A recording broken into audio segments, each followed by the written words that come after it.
tips sa pagbabarko mga kamarino. Ano? Sa mga nagtatanong, sa mga nagme-message sa akin mga kamarino, may mga nababasa kasi ako na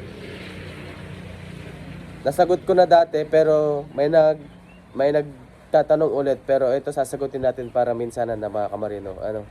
Ito ano, may nababasa ako na wala pa akong experience pero nakapag OJT na ako sa ganitong hotel, sa ganitong restaurant. O kaya meron din PNP ako boss, pwede ba akong mag-apply sa cruise ship? Paano mag-apply sa cruise ship bilang security? O kaya kahit na ano pa yung experience natin mga kamarino, kahit na wala tayong experience mga kamarino, eto suggest ko lang mga kamarino para mas malinaw, para mas maliwanagan tayo mga kamarino.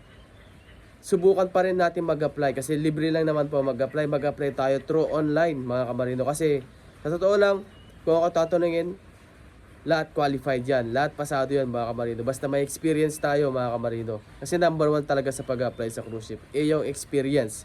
Pero yung mga mag-apply bilang security na PNP o kaya ex-military, ex-navy or kahit na ano pa dyan, subukan pa rin natin mag-apply para mas malinaw, mas maganda.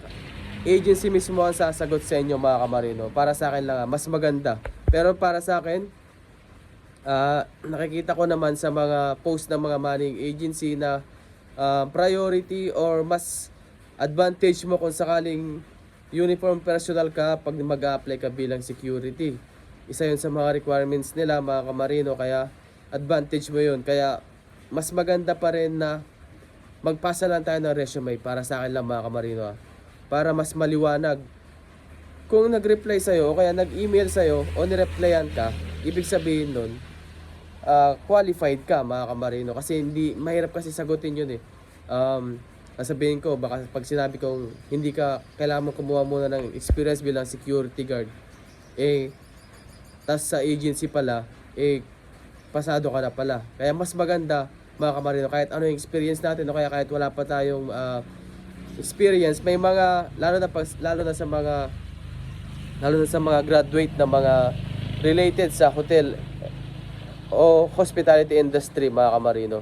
Yan, pag graduate kayo sa mga ganyang course, may chance na makapasok kayo sa cruise ship kasi nakapag-graduate kayo at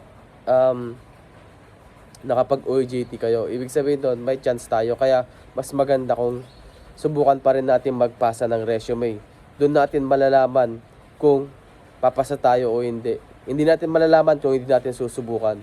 Pero sa akin, mas maganda kung may experience kayo, mas malaki ang chance. Experience is the key sa cruise ship mga kamarino. Kung may backer ka, mas maganda, ang advantage mo yon. Pero kung wala, okay lang yon. Basta may experience ka mga kamarino, yan ang number 1, experience. So yun lamang. God bless and good luck sa pag-apply kamarino. Maraming salamat po.